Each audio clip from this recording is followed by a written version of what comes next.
untuk mereka yang punya logika. Bagi yang tidak punya logika, skip aja. Saya ingin berbagi cerita tentang gerakan mahasiswa di Indonesia. Tepatnya saya mau bicara soal BEM UI dan kelompok-kelompok mahasiswa dan non-mahasiswa pendukungnya. Ada pengalaman yang memprihatinkan tapi sekaligus menggelikan.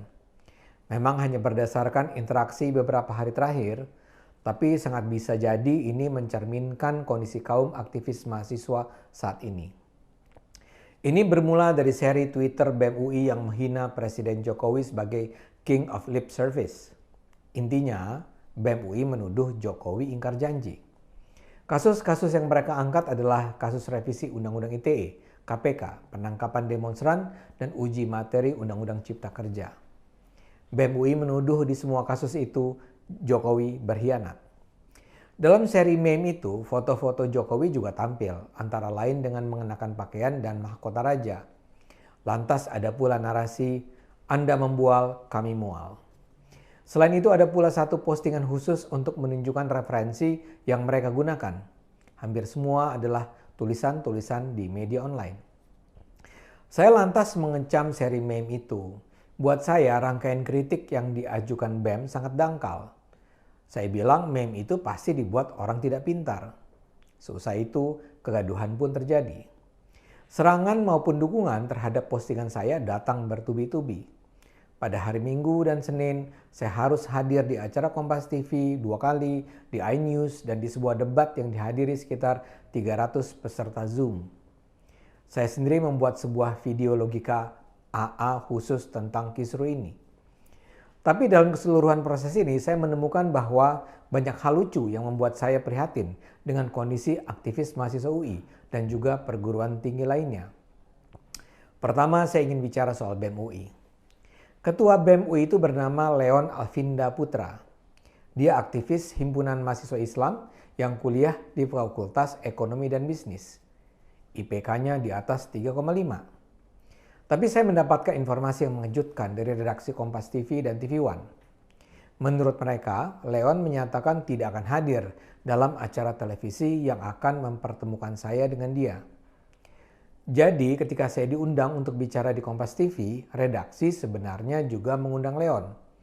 Tapi mula-mula dikabarkan Leon tidak bisa datang karena berada di safe house. Safe house itu adalah istilah untuk rumah penyembunyian mereka yang sedang menjadi korban persekusi. Buat saya, itu sih mengada-ada. Masa sih ada pihak yang mengejar-ngejar dan mengancam Leon hanya gara-gara dia mengkritik Jokowi? Tapi belakangan redaksi Kompas TV menjelaskan, Leon tidak mau datang karena harus bertemu dengan saya. Penolakan Leon ini menjadi semakin jelas ketika kemudian TV One juga mengundang saya untuk hadir di acara Catatan Demokrasi Selasa malam untuk membicarakan soal BEM UI. Saya sudah setuju, tapi kemudian sekitar setengah jam kemudian redaksi TV One kembali mengontak saya untuk membatalkan rencana diskusi. Alasan redaksi, Leon yang akan menjadi tokoh utama dalam diskusi itu menyatakan menolak hadir kalau yang bicara adalah saya. Saya tentu saja tidak keberatan dengan pembatalan itu, walau dalam hati saya geli dengan sikap Leon. Tapi cerita belum selesai. Tidak lama kemudian redaksi TV One kembali mengontak untuk menyatakan saya jadi diundang karena Leon ternyata tetap tidak bersedia datang. Buat saya ini mengherankan. Leon itu kan ketua BEM yang idealnya memanfaatkan setiap kesempatan untuk bicara pada publik, menjelaskan standpoint BEM UI tentang Jokowi. Lagi pula memang ada masalah apa dengan saya sehingga dia menghindar dari saya. Buat saya penjelasan paling masuk akal adalah karena dia tahu dia sebenarnya tak memiliki argumen cukup kuat untuk membela seri tweet BEM yang bermasalah itu. Dia mungkin takut itu terbongkar di depan publik. Selain itu ada satu cerita lagi dengan Leon. Ketika saya mengkritik Leon, ada sejumlah pihak yang berusaha membelanya. Salah satunya adalah pakar ekonomi dari Institute National Development dan Financial Indef bernama Zulfian Syafrian. Dia mengecam kritik saya pada Leon. Tapi yang penting Zulfian memperingatkan saya bahwa Leon ini mentornya banyak. Menurut dia minimal para ex-aktivis UI terutama Fakultas Ekonomi dan Korps Alumni Himpunan Mahasiswa Islam berada di belakang Leon. Buat saya, ini semacam peringatan bahwa Leon sebenarnya bukan tokoh mahasiswa yang independen. Leon sebenarnya adalah bagian dari sebuah kekuatan lebih besar. Dan ini justru membuat saya curiga bahwa kemunculan seri tweet yang jelas-jelas menyerang Jokowi tidak secara ilmiah adalah bagian dari upaya untuk menghancurkan legitimasi Jokowi. Dan hal ini semakin diperkuat oleh cerita bagian kedua saya. Kalau Leon menghindar, ada satu mahasiswa yang dengan sengaja berhadapan dengan saya. Namanya Pedro Marhaen. Dia dipertemukan dengan saya di Kompas TV dan dalam sebuah acara debat yang diselenggarakan Blog Politik Pelajar. Pedro mengaku sebagai sahabat Leon yang sudah bersepakat dengan Leon untuk berbagi tugas dalam kasus BEM UI. Leon akan konsentrasi menghadapi Rektor UI, sementara Pedro akan menghadapi orang-orang semacam saya. Ini sebenarnya lucu sekali. Jadi saya berdebat dengan Pedro tentang BEM UI, padahal Pedro sendiri bukanlah mahasiswa UI. Lalu siapakah Pedro? Ketika di Kompas TV, dia menjelaskan bahwa dia adalah mahasiswa Fakultas Psikologi Universitas Tarumanegara. Tapi kemudian saya mendapat informasi bahwa dia pada 2017 adalah mahasiswa Universitas Pasundan Fakultas Hukum. Dan dia dikeluarkan drop out pada 2019. Baru kemudian dia masuk menjadi mahasiswa Fakultas Hukum Universitas Tarumanegara pada 2019. Lucunya kok dia menyebut dirinya sebagai mahasiswa Fakultas Psikologi ya?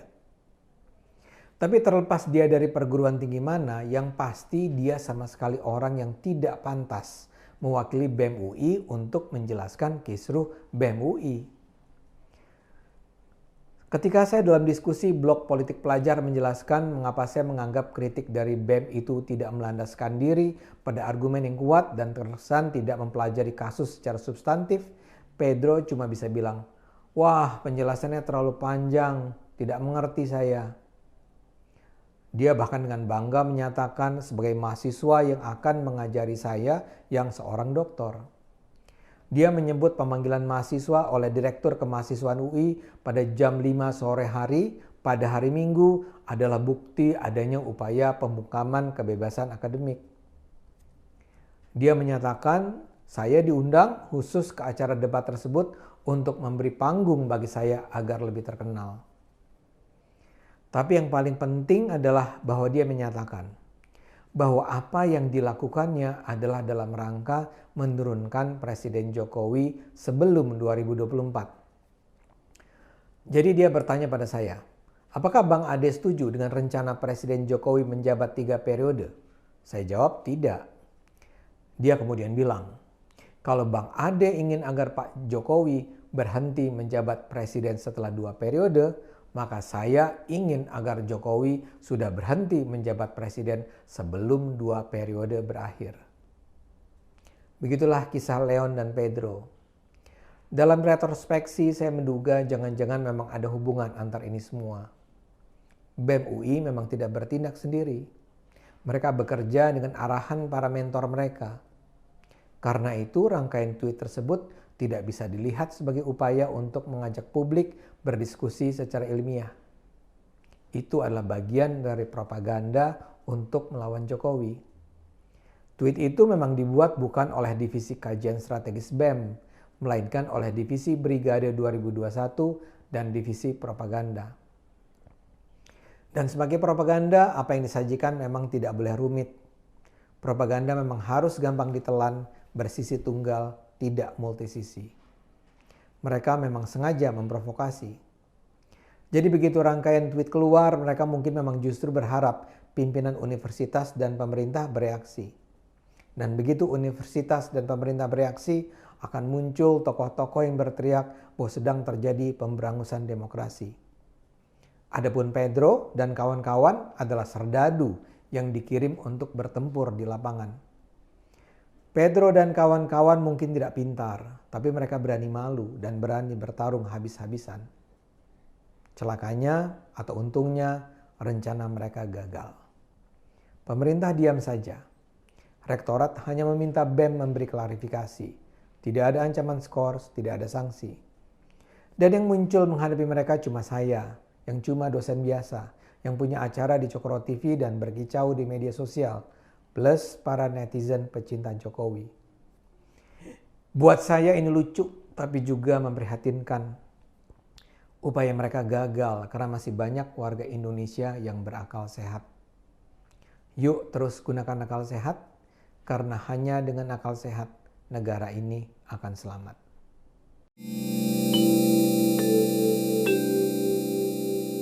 Video ini hanya untuk mereka yang punya logika. Bagi yang tidak punya logika, skip aja.